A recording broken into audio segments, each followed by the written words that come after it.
بعد 2:14 من الحدث الزلزالي الأول، وقع حدث ثاني بقوة 4.2 على مقياس ريختر، أي أكبر من الأول ب250 مرة، وسجل على أجهزة قياس الزلازل في جميع أنحاء شمال أوروبا، وتم رصده حتى في ألاسكا.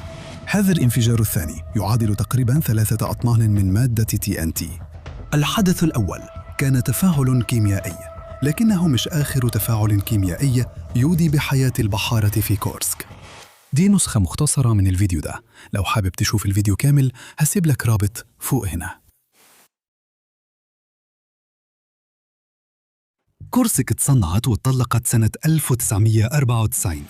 دخلت الخدمة في البحرية الروسية يوم 30 ديسمبر كجزء من الأسطول الشمالي الروسي. كورسك تخصصت لمينائها الرئيسي فيدياييفو في منطقة مورمانسك.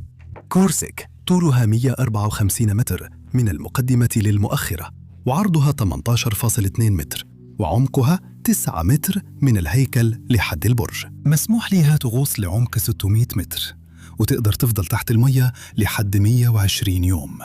الهيكل العلوي للبرج متدعم علشان يقدر يكسر جليد القطب الشمالي.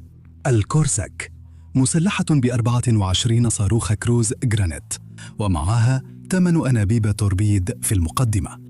كورسك جزء من الأسطول الشمالي لروسيا اللي عانى من تقليصات مالية طول التسعينات. في سنة 1998 كورسك تجهزت من جديد عشان تحمل توربيدات HTP أو بيروكسيد الهيدروجين المركز. هو بيروكسيد هيدروجين مركز، واللي مع الكيروسين بيكون أرخص في الإنتاج من باقي أنواع وقود التوربيدات. في يوم 11 أغسطس سنة 2000 البحرية الروسية كانت بتستعد لتمرين تدريبي. تمرين صيف إكس هو أول تدريب بحري واسع النطاق للبحرية الروسية من أكثر من 10 سنين. 30 سفينة و3 غواصات بيشاركوا في التمرين.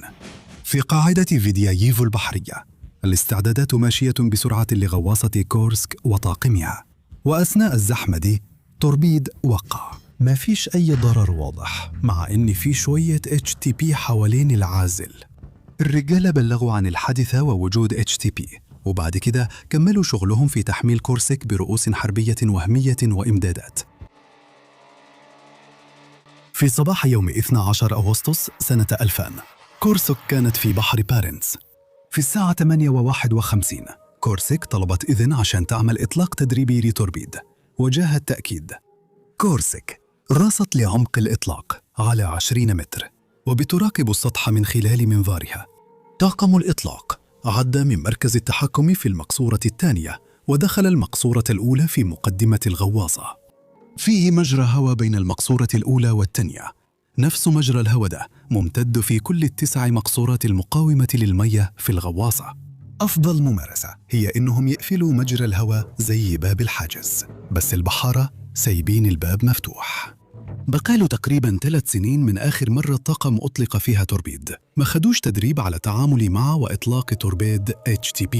بيطلعوا التوربيد اللي وزنه 5 طن من المخزن، وبيودوه على أنبوبة الإطلاق. بيزحلقوه جوا الأنبوبة، وبيقفلوا باب أنبوبة الإطلاق وراه.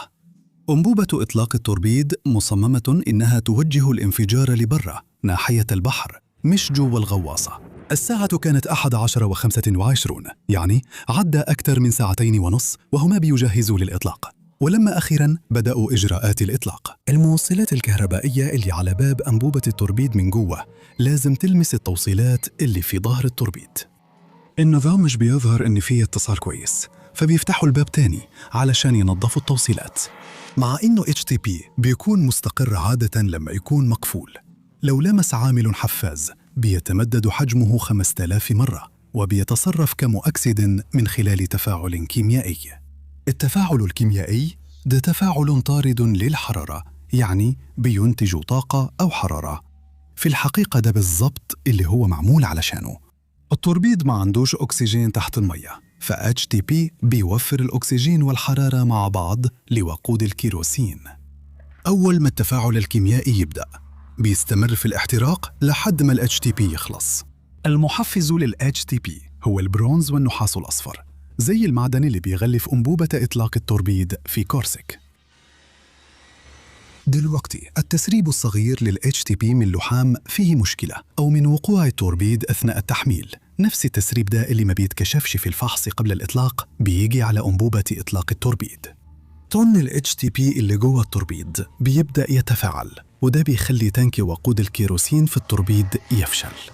نص طن من الكيروسين بيشتعل جنب ال HTP اللي بيتمدد بسرعة في انفجار، بيحترق عند درجة حرارة تقريباً 5000 درجة فهرنهايت مع باب أنبوبة الإطلاق مفتوح. الانفجار بيتوجه لجوخ الغواصة بدل ما يطلع للبحر.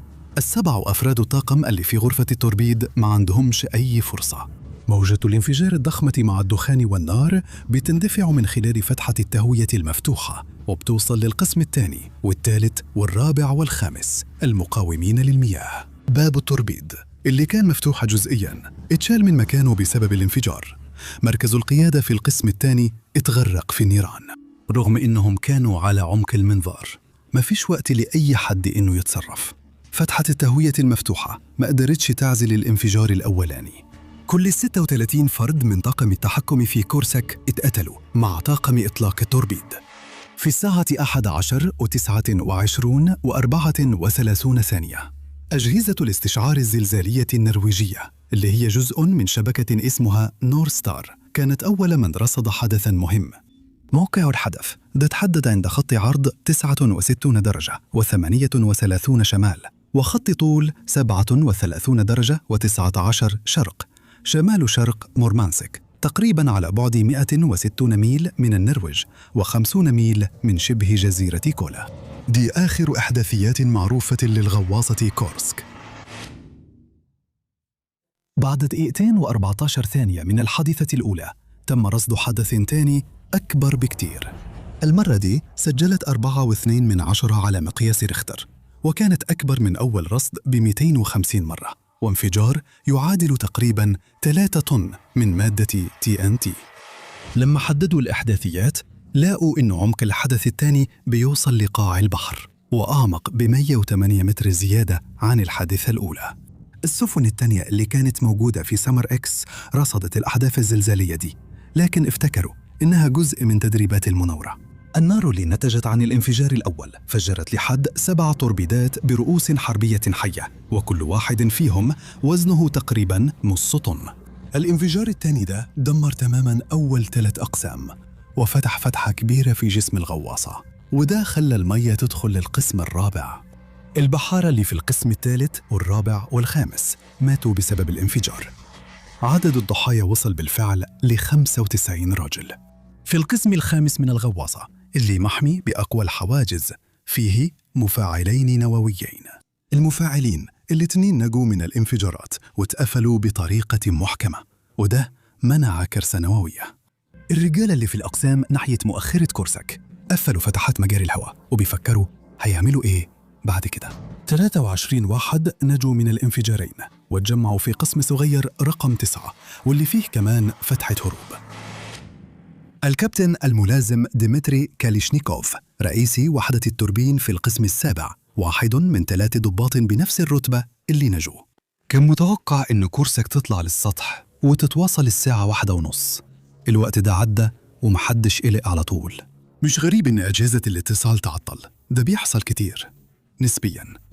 قائد الأسطول الأدميرال بوبوف بعت هليكوبتر من البارجة بيوتر فالك علشان تدور على كورسك في المكان اللي كان متوقع تطلع فيه للسطح.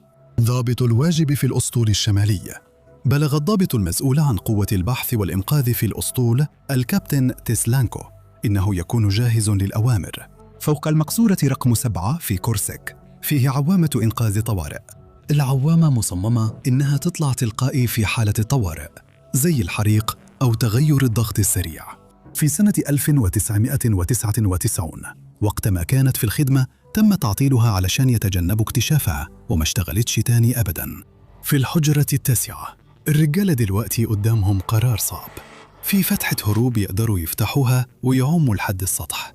معاهم أقنعة إنقاذ اللي هتديهم هوا كفاية علشان يعوموا المسافة اللي هي 100 متر لحد السطح.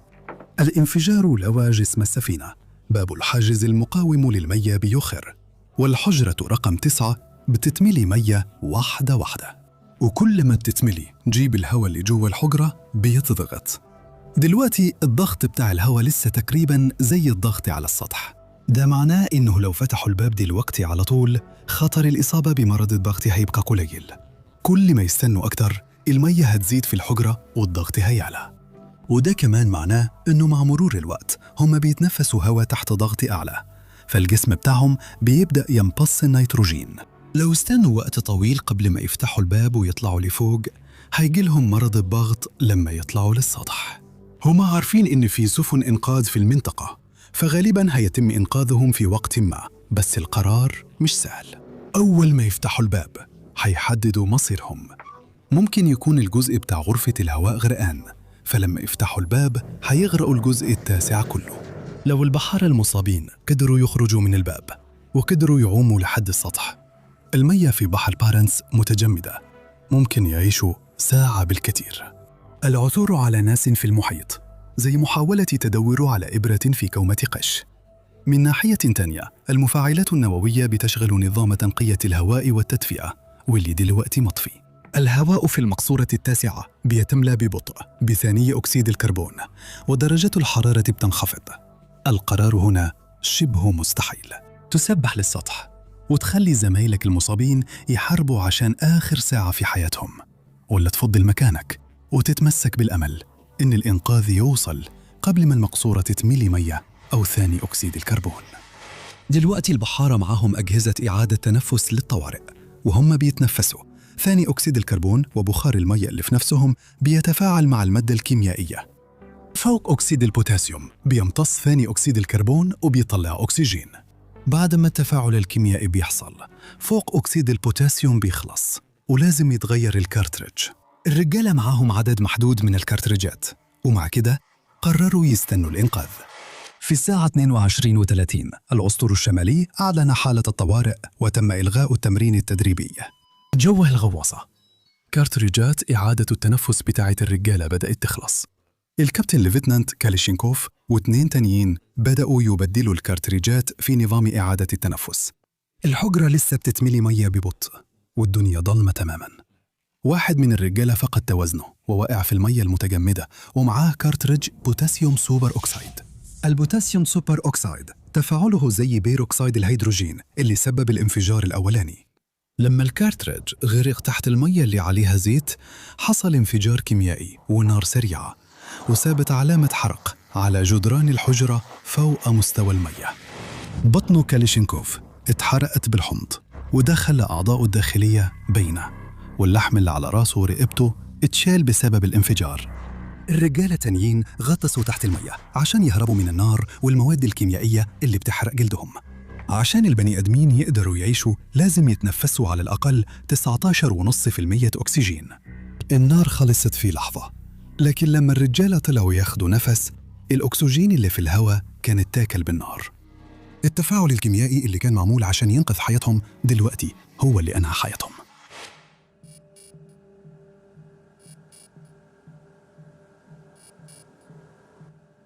الساعة كانت 11:30. ميخائيل رودونيتسكي بدأ يجهز عشان ينزل الغواصة AS-34، وبعد 6 ساعات الساعة 5:30 كانت في المياه. الساعة 6:30 الغواصة AS-34 خبطت في جسم على عمق 100 متر تحت سطح المياه وهي ماشية بسرعة عقدتين. من خلال شباك الغواصة الطاقم قدر يشوف إنهم خبطوا في مروحة وزعنفة الاتزان الخلفية بتاعة كورسيك.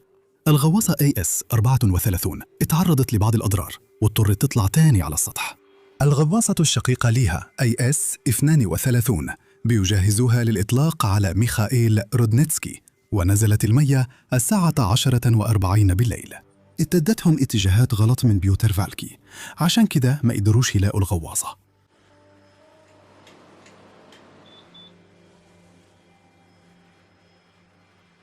الساعة 1 صباح يوم الاثنين 14 أغسطس الغواصة AS-32 رجعت للسطح. خلال الصبح قاطرة الإنقاذ نيكولاي شيكا SB-131 قدرت تجيب أول صور للغواصة المحطمة. باستخدام معدات كاميرات الأعماق الصور بتوضح ضرراً شديد من مقدمة الغواصة لحد مؤخرتها. كورسك مائلة بزاوية 25 درجة ونازلة بين 5 و7 درجات عند المقدمة. المقدمة غرست في قاع البحر الطيني لمسافة حوالي 22 متر على عمق 108 متر. كمان بلغوا إنه المنظار مرفوع. في يوم 19 أغسطس بعد أسبوع كامل من الغرق، وصلت سفينة نرويجية ومعها غواصة إنقاذ بريطانية اسمها LR5. رغم أن روسيا قبلت المساعدة الأجنبية، لسه فيه قيود على الغواصين النرويجيين. مسموح لهم يشتغلوا بس على نفس فتحة الهروب اللي الغواصات الصغيرة بتحاول تتوصل بيها، اللي في الحجرة التاسعة ناحية مؤخرة الغواصة. وبرضه مسموح لهم يشغلوا صمام التحكم في الهواء في غرفة الإنقاذ. لما قدروا يوصلوا لصندوق الإنقاذ يوم 21 أغسطس بعد الحادثة ب10 أيام، لقوه مليان مياه. أول ما فتحوا البوابة الداخلية خرج جيب صغير من الهواء من الحجرة التاسعة. نزلوا كاميرا وشافوا جثث 23 بحار. اتعاقدوا مع شركتين هولنديتين لإنقاذ السفينة، سميتس انترناشونال وماموت، علشان يطلعوا كورسيك. دي أكبر عملية من نوعها، وتكلفتها تقريباً 65 مليون دولار. وبعدما أدركوا خطورة توربيدات HTP، البحرية الروسية أمرت بإزالتهم كلهم من الخدمة. روسيا بدأت تشارك في تدريبات البحث والإنقاذ مع الناتو في سنة 2011. البحرية الروسية كمان ضاعفت عدد الغواصين اللي بيتدربوا كل سنة من 20 ل 40.